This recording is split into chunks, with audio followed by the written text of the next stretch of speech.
Bismillahirrahmanirrahim. Assalamualaikum warahmatullahi wabarakatuh. Yang saya hormati Bapak Joko Subagi dan Bapak Rahmat Setiawan, selaku dosen Bahasa Indonesia saya. Melalui video presentasi ini, izinkanlah saya, Nova Kusuma Megananda, untuk mempresentasikan paper review saya yang berjudul Peningkatan Kualitas pada Produk dan Layanan menggunakan sarana Pokoyoke dalam menjawab tantangan global. Berikut adalah outline presentasi saya pada kali ini. Ada pendahuluan, kajian teori, metodologi penelitian, hasil dan pembahasan, dan terakhir adalah kesimpulan. Pertama ada pendahuluan, kita akan membahas latar belakangnya. Persaingan global semakin ketat. Persaingan global ini mendorong perusahaan-perusahaan untuk memiliki daya saing yang tinggi. Salah satu strategi untuk memiliki daya saing yang tinggi adalah fokus pada kualitas.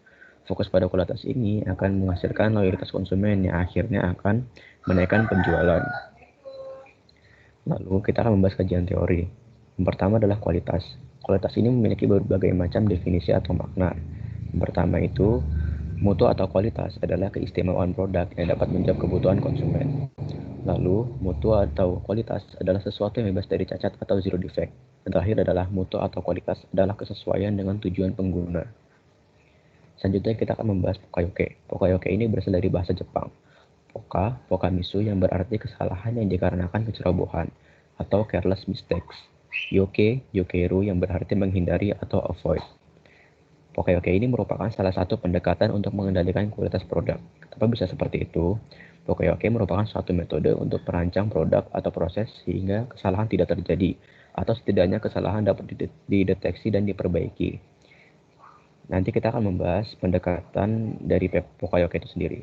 Pokoyoke merupakan salah satu komponen utama dalam sistem Shingo Zero Quality Control.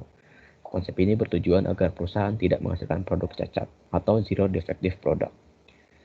Ini adalah dua model pendekatan dari Pokoyoke. Yang pertama ada pendekatan warning system, yang kedua ada pendekatan pencegahan.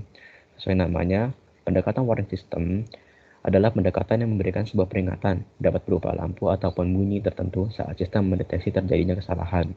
Jadi sistem ini seperti sensor yang mendeteksi kesalahan yang outputnya berupa lampu indikator ataupun buzzer. Yang kedua, pendekatan pencegahan. Istilah lain dari pendekatan ini adalah kontrol Pokoyoke. Pendekatan pencegahan adalah mencegah kesalahan terjadi dan tidak memungkinkan terjadinya kesalahan karena telah dicegah dari sistem, seperti jig anti salah.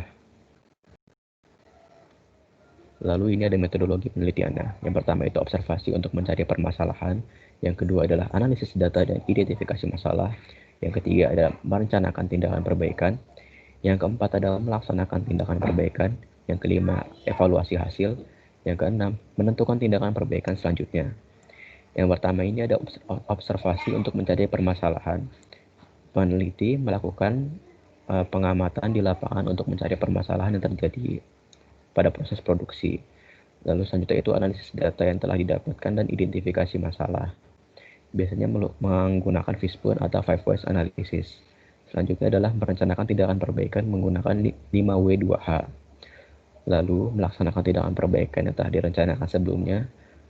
Selanjutnya adalah evaluasi hasil. Apakah hasilnya mencapai target atau tidak? Jika tidak, maka kembali lagi ke tahap perencanaan tindakan perbaikan.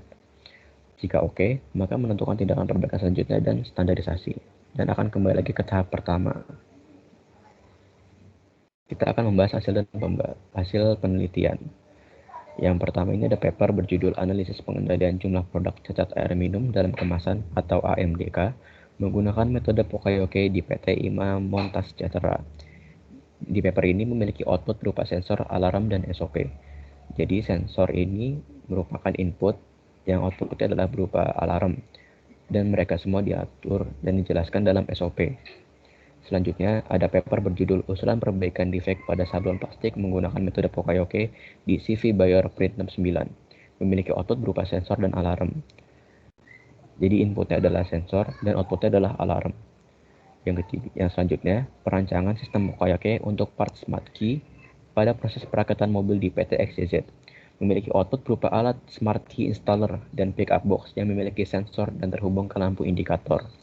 Ada dua macam produk di sini, yaitu pertama smart key installer atau alat pemasang smart key pada mobil, dan pickup box yang memiliki sensor dan terhubung ke lampu indikator sebagai penanda bahwa operator telah mengambil smart key.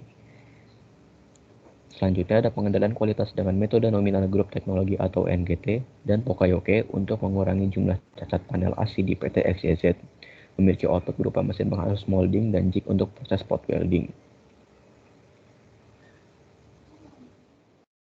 Selanjutnya ada zero defect pada produksi kantong kraft melalui metode Pokayoke di PT Industri Kemasan Semen Gresik.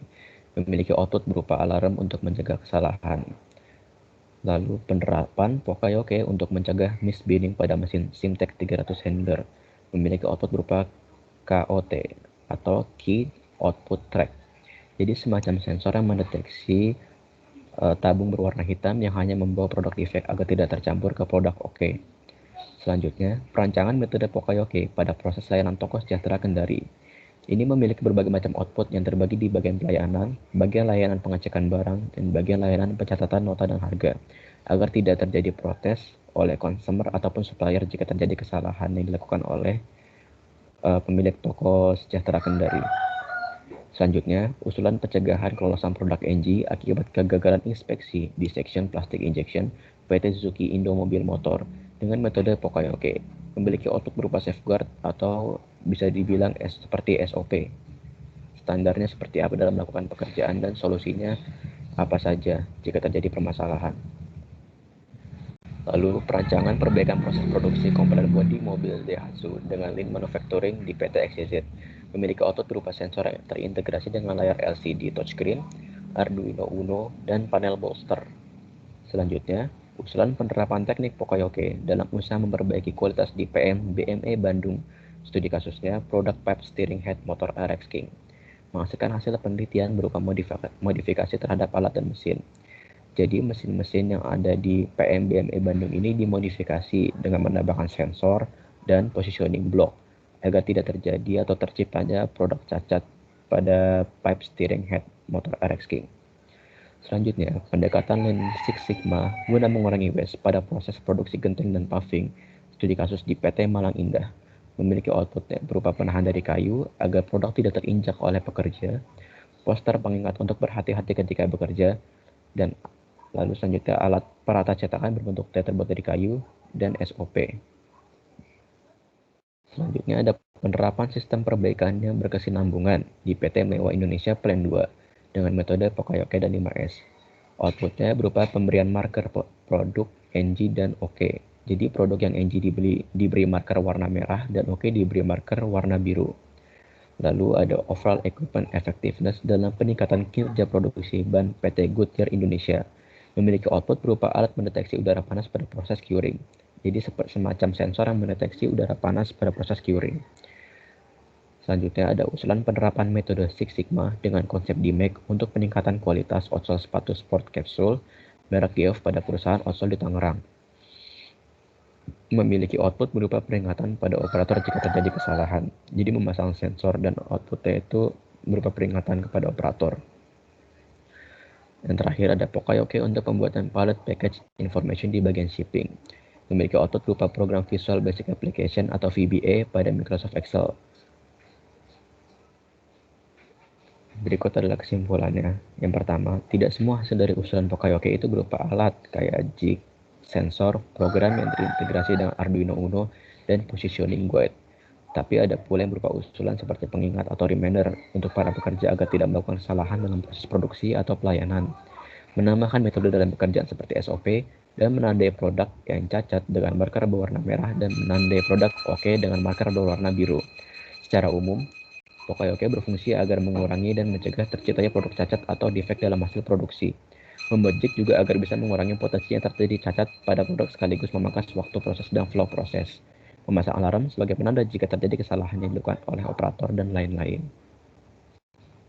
Yang terakhir, keuntungan dari penerapan Pokayoke pada sistem produksi itu bisa menurunkan price of non-conformance atau biaya yang dikeluarkan akibat melakukan kesalahan seperti biaya rework produk.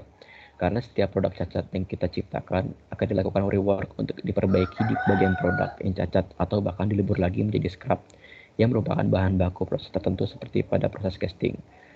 Baik rework ataupun dilebur lagi menjadi scrap itu pasti akan menggunakan biaya yang lebih lagi.